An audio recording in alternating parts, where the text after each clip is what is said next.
Okay, thank you. It is March 29th, 2019. I'm calling to order the school committee meeting. It is now 11:09. If we please rise for the Pledge of Allegiance. I pledge allegiance to the flag of the United States of America and to the republic for which it stands, one nation, under God, indivisible, with liberty and justice for all. Just to make note that this meeting is being audio and videotaped. Is anybody else audio or videotaping this meeting? I guess he is. They stopped. Thank you. They got the warning. It stopped. TV is, just make note that TV Western Mass is also Saletti. At this point, we'll have roll call. I always start to my left for good luck. Jake Brady, student rep. Sarah Trulio. Gregory Thompson. Rich Fitzgerald. Gordon Smith, Superintendent of Schools. Elizabeth Marcin Boucher. Pamela Blair, Assistant Superintendent for Business. Kathy Saletti, Recording Secretary. And now I'd like to introduce our guest here. First, Madam Treasurer, Ms. Goldberg. Thank you for being here for the MSBA. Also for the MSBA, I have Jim McDonald, CEO. Matt Donovan, Director of Administration and Operations. I have Maria Popolo, from Director of External Affairs. And Steve Moore, Manager of Strategic Projects. Am I correct? Thank you. Also, our legislatures, which a big thank you to also, Mr. Eric Lesser, our State Senator, and his staff, Mike Clark, Senior Advisor, and Joel McAuliffe, who's Joel, back there, District Director. Also, we have here Mr. Brian Ash, our State Rep, and Mr. Andrew Pupolo, our State Rep. And most of all, I want to thank our Town Council President, Ms. Kathy Hill, for being here. Is anybody I've missed? Oh, well, Dr. Flanagan, everybody knows Dr. Flanagan, our principal, yes, part of us. Okay, with that, we just have a one-meeting agenda item. And Ms. Madam Treasurer, if you could explain to us how the MSBA works, because I know we do have a time element here, so a nice, short, brief presentation would be wonderful. How it works in a short, brief. All right, That is quite challenging. Well, then in that case, I'm going to make it very. The most important thing I want to say is it is not political in any way, shape, or form, and I think that's very critical to understand. It is, that was why MSBA evolved from School Building Authority, which had a more political overtone to it. And so consequently, when you have a Greg Sullivan, who is the former Inspector General and a former legislator, who now works at the Pioneer Institute, say that the Massachusetts School Building Authority is the best agency in its running in the state of Massachusetts, that's a pretty good stamp of approval. And so I would like to very quickly just have Jim go over the technical process and how it occurs in a brief way. Jim, would you take it over? Sure, thanks, Mr. McDonald, just for the paper and the press, you are the CEO of the MSBA. I'm Jim McDonald, I'm the CEO at MSBA and also the first Deputy Treasurer. And from where you sit, I am also the Chairman of my Board of Selectmen in the town of Dedham. So I understand from... For how many years? 25 years. So I understand, you know, from where you're sitting about what, you know, what it is in the process and that you have to go through, same thing we have gone through, and also with our partners in the legislature, because clearly without the MSBA legislation happening, we wouldn't have been able to do the number of projects that have been done and have the funding source, which is a penny from the sales tax. That being said, that penny today does not go as far as it does. It did 10 years ago. when it first started. So last year, out of over 80 core SOIs that were filed, the board ended up inviting 12. And 12 is not too many, so that means you do the math. That's how many that were disappointed. We also have the accelerated repair project, which is roofs, windows, doors, and boilers. And I will tell you, so far this year we are struggling again because the need from the communities is outstanding, because they need to sort of do this work on their schools in order to sort of extend the life. It's like when you're fixing your roads. You know, there's different areas that you would go to extend the life, and then at some point you just have to fix it. So within, and by the way, out in the area that we are here, there are 54 projects that are currently active projects within MSBA, 15 core, 39 accelerated repair projects. So the accelerated repair projects, we're reviewing those now, and that's, again, but that's not what you're interested in. That you're interested in the core. So that period is still Actually, open. we're involved in accelerated repair. For the school, right, for the Meadowbrook. Yeah. But if you look at the process for the core, which is still open, we don't know how many we're gonna get, and like, it must be something to do with schools, because everybody waits till the last minute to file their stuff. And so we will get inundated with. There's a lot of revising going on. Yeah, well, right, we'll get inundated with those. And then the process that happens is, we review them. We review every single one and go through, okay, who is a repeat customer? And has anything changed within their SOI? And when you talk about, you know, repeat customers, I will tell you that, of course, you have applied 5 times. Westfield has applied 12. I was up in Wakefield last year. Catching up to do, East Long Meadow. I was up in Wakefield, 10. So there's, believe me, I understand the frustration when people apply multiple times and they don't get selected. It's a matter of who is applying at that time. Who is the most neediest based on an independent evaluation, a senior site visit, as well as the documentation, and then we go back and we'll look at our study that we did in 2016 about the conditions of the school. So as all that is put in and evaluated by the team at MSBA and our outside consultants, we'll then go and figure out, okay, who needs to have a site visit? What school that maybe we have seen before has pointed out something that has happened within the last 1 or 2 years that says, hey, you saw this, but we have something new that's going on, and so please come out and take a look. And that's when the senior sites visits happen. Personally, last year, I probably did between 12 and 15 to sit and to listen. And as I was telling the senator, I was in a school up in the western part of the state, and what I will say, because it's public, it's Adams, Cheshire. Went in deplorable, absolutely deplorable, terrible. No doubt in my mind that this school was going to rise to the top. But the community wasn't ready. The community did not want to have the resources put forth, so they weren't invited in, but they need it. But they weren't invited in. And I always tell this sort of anecdote at the end of all the site visits, is that I walk into some schools and I look and I say, wow, how bad is that? And then I'll walk into the next school that has applied, and I've said, the school that I just left would love to have your school. and so the point of that is, you have to do what is in the best interest of your community and your school. And you look at it from your school, and that's the way it's supposed to be. But when we have to examine it, we have to examine the entire scope of what's happening. Well, and Jim, you should explain how we're governed by statute and by the priority list of what the issues are. Right. I mean, this isn't our decisions. Sure. This is based upon, we're governed by a statute that was written by the legislature. Thanks, Treasurer. And that's so you know when you applied, right. You have applied the 5 times, 3, 5, and 7. Right. 3 is accreditation. 5 is the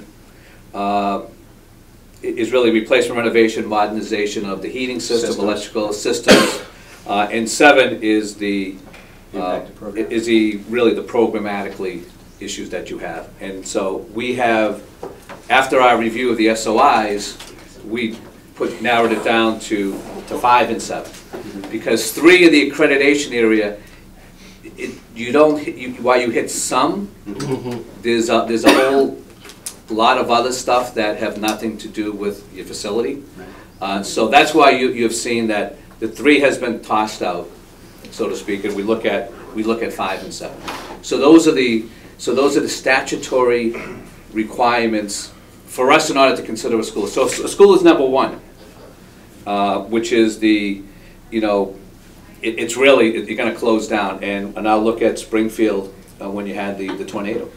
And that school, That was the number 1. Yeah. no doubt about it. And through, Big time. and through the work of the legislature. That was Brookings, correct? Yes. Yeah, through the work of the legislature, that was able to get funded at 100% in order to get that done.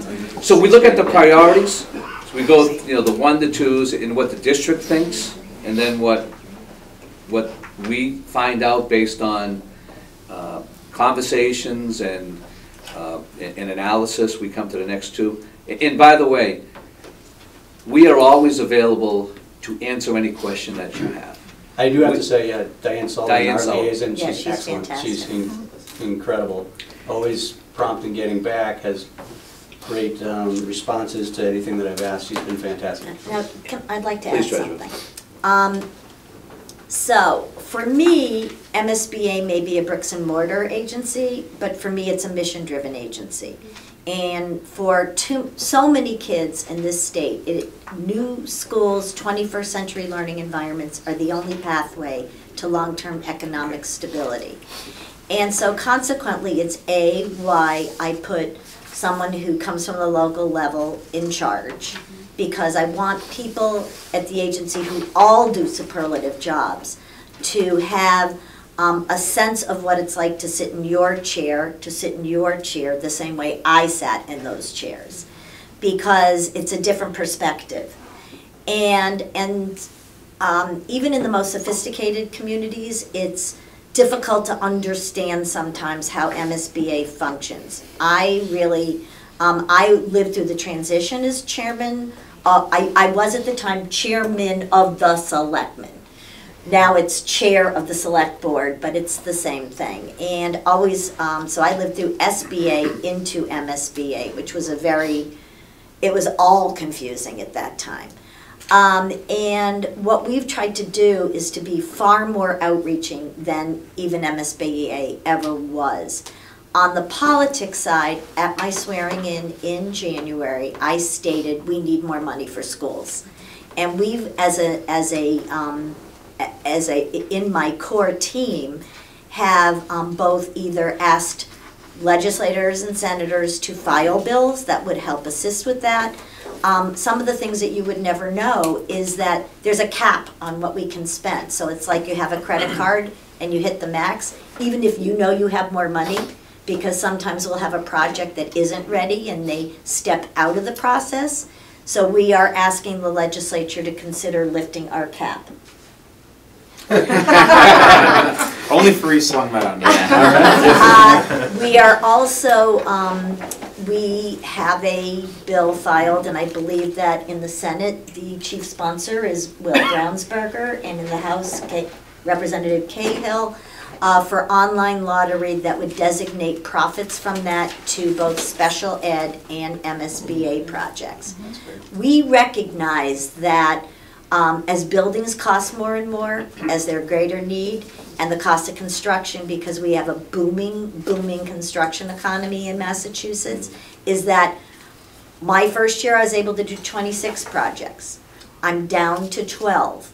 For a mom, for somebody who cares deeply about kids, who sees the interrelationship between our skill-based economy and education of kids, this is very frustrating for me. And so simultaneously to working with all of you and doing the best we can with what we have, I could even discuss something so obscure that in the Trump tax bill, he took away the capacity for advance refundings, which frees up our capacity to bond more. And so I'm fighting on a national level with my other treasurers, because I'm a senior vice president of all the treasurers, down in Washington on those things. So I view it very much fundamentally. I'm an old grocer. I mentioned to a few people my dad lived in downtown Springfield, so Western Mass is not an alien nation to me. If I wanted to be with him, I went to public hearings in Holyoke, and I did it when I was 6. So what I'm saying to you is, we totally get it. There isn't anyone here at this table from MSBA or from my office that doesn't get it. We are handcuffed in a way, and we're trying to be creative on how we can access more resources. The legislators sitting here are going through a whole issue around foundation funding, the foundation budget. That's going to be very challenging to fund and very difficult to find the right formulas in order to do that. While simultaneously, I'm hoping to get more money for the actual buildings. I think some of the things I've just mentioned, such as raising the cap and voting for online lottery that would then designate funding, would be helpful, but that too will need to go through its own legislative process. And there'll be a lot of, and online lottery will be part of a much bigger picture that includes sports betting, daily fantasy sports, and the like. So it's going to take time. That doesn't help you when you want to get accepted into the core program this year. But I want you to understand that we're not trying to neglect anyone in any way. We do have the statutory requirements, which is overcrowding is 1 or 2? Two. And one is? The building, you have to get out of the building. Okay. Just put it that way. So you understand the extremes. On the other hand, I don't want you to say, because I've heard that some folks suggest, well, we've taken good care of our building and we're at the effect of that. We don't really look at it that way. We actually really strongly feel that communities should take care of their buildings, and we respect that. The ones that you literally have to get out of, many of them are from communities that have zero capacity to do anything, and they're typically the 80% communities. The percentage here is what? 55. Yeah. But they don't all get them either. And because we also feel strongly that we need to be all over Massachusetts. And that's something that, there are those out here in Western Mass who feel that they are often the stepchild. I promise if you all support the Red Sox versus the Yankees, you might feel differently. No. Because I find Yankees fans. No, it's your cousin. Your daughter, okay. But all kidding aside, because I know we're talking about a very serious subject, I would do every single school in this state if I could. Just give me the money, guys. And we'll hire the right staff to do it. Right, Matt? Right, Jim? Right, treasurer. Because I feel so strongly about this. You know, we did a job study with the Dukakis Northeastern study group, and it shows where the jobs are, but the jobs need a skill set. You know, we're not Kansas, we're not the Dakotas, we are our brains, and we need to give kids the environments where they can develop those skills, and the teachers can have the proper opportunities. You guys have done a great job in adapting. But you're not being penalized for that. We want to work with you, but we wanted you to also understand that each year it's looked at as a new year.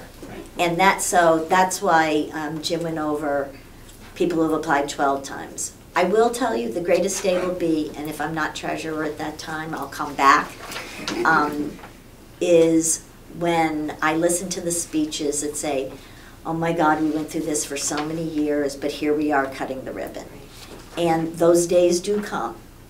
But I could use some financial help from some others in order to make that happen for everyone who deserves it. And there isn't a kid in this state that doesn't deserve it. Madam Chair, this is very helpful because we have a forum on April 4th, and we have an extremely large, enthusiastic group of parents who think that we should be just snapping our fingers and this happens. So, Mr. McDonald, when you say that's Westfield 12 times, Wakefield 10, that helps us so much because our parents think and they're very enthusiastic, give them credit, that this should have happened 2 years ago. We have to apply again. What are you doing wrong, applying 6 times? We're trying to say you've got to apply, you've got to apply. It's not you, by the way, we had 70 SOIs last year. But it's important to know that, as the treasurer mentioned, you need to maintain your buildings. Yeah, And, you know, because even if somebody is invited in, it's 5 to 7 years. Right. And if you don't take care of your building, you're gonna be in a worse situation as time goes on.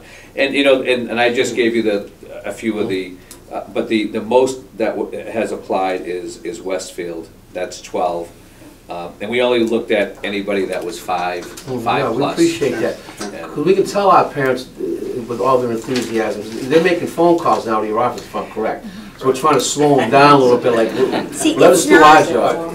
And that's what's so, we had a high school, I'm not gonna mention where they decided to do a hard court press. And you know who I'm. I know. Yeah. And it can't, this is a very intentionally, this agency is not going to respond to political pressure because that's what it was, and the outcomes were terrible. And so consequently, we're really basing it on need and upon the statutory priorities of the need. And there, you know, and then the other thing to think about is the reimbursement level. The reimbursement levels vary based upon a community's ability to pay on their own. So you might see a school get in through overcrowding, but that may also be a community that only gets 20% reimbursement. So you're saying to yourself, that's an affluent community, why are they getting it? And but the reality is also they're willing to pay they're overcrowded, they absolutely qualify. The kids in that community are not getting the education, they're squashed together, and not having the space to learn. And also that community is not going to get the resources that you will get when you do get invited into the process. And you know, we understand parents and the community wanting the best for their, you know, Right. for the That's kids their within. job. And that's, you know, and it's okay if they wanna. Yeah. You know, I mean, I don't- if they wanna send, if they send us a letter, we'll read it and we'll maybe respond. But I would direct anybody that has any questions about the MSBA to go to our webpage. Our webpage, I think, is probably the most transparent in state government, that will tell you anything and everything you want to know about your district, about other districts, the process. It's all there. So you can, you know, let people know that that is available, you know, to them. You know, we get people advocating for their schools. We get people advocating not to do the schools. Oh, God, yes, we get that too. And everything in between, because, I mean, we've had I mean, the saddest situations for me is when we have invited a community in and they cannot get community buy-in and we have to remove them from the list. That kills me more than you can possibly. In fact, there was a school in Western Mass that we had to do that with 2 years ago, and it just kills me. I always, even at the meetings, say these are the votes I hate. Madam Treasurer, Mr. State Senator, I know that you said time was of the essence. It is now 11:33. Yeah. Should we adjourn our meeting?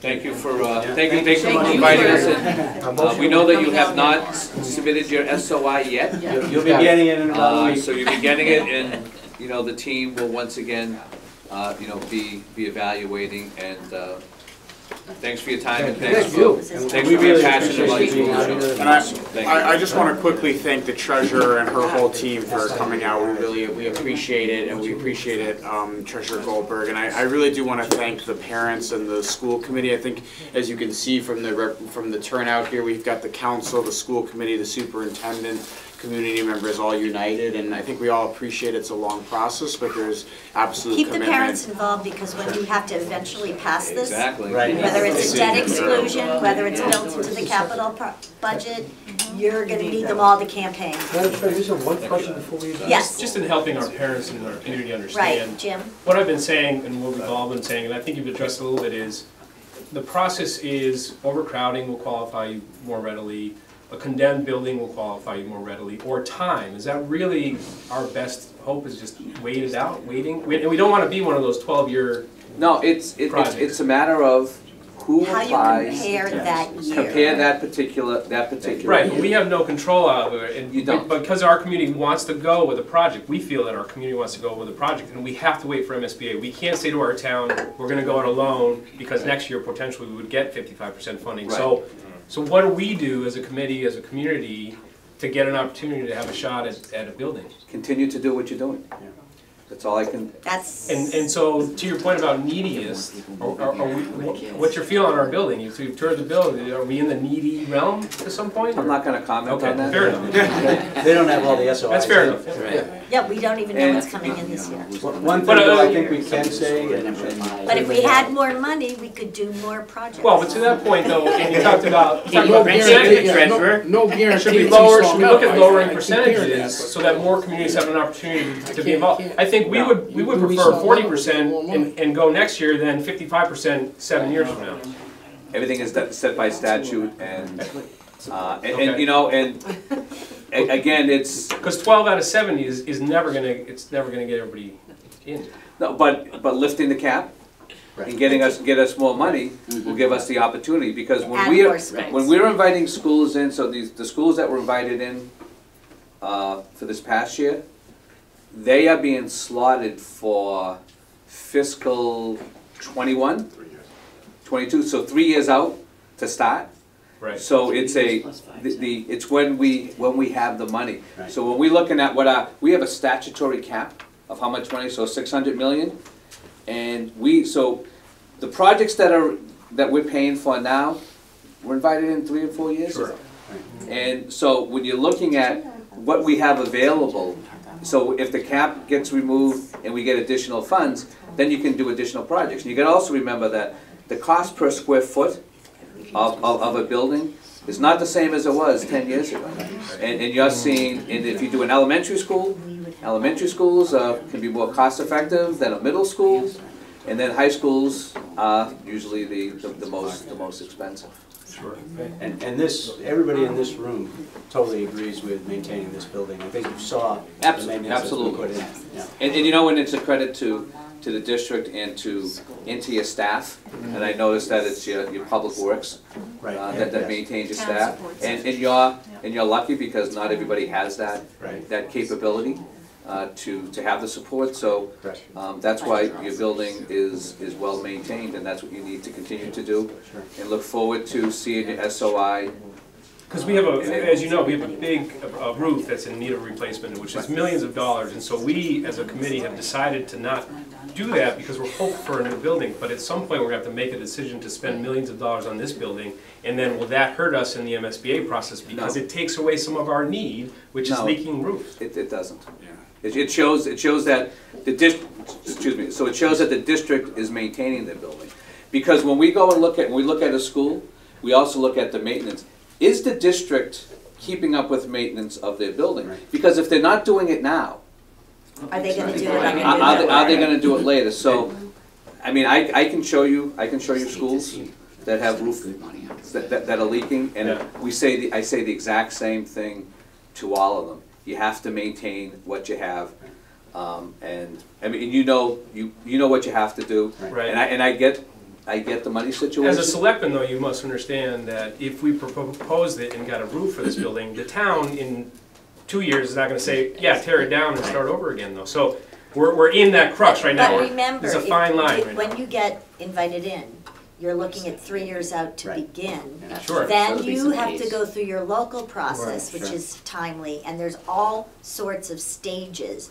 So you're really looking at cutting ribbons a long time down the road. Right. And so consequently, we don't want the kids in that science lab getting wet. And so you're investing not in something that's going to immediately get torn down. You're investing in maintaining the building through the whole process that the building needs to go through. These buildings don't get built overnight. And, I mean, when I've actually sat in meetings where people are picking out pieces of furniture, and I've been local, so I've been through these public processes, there's an opinion on everything. The chair color. I mean, one of the things on the tour was, why is this wall blue and that one's pink? Those are the conversations that take place.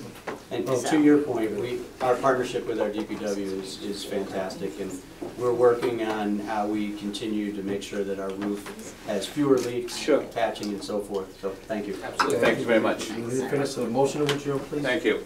So moved. Go, second. Second. We are adjourned. Thank you. Thank you. Thank you.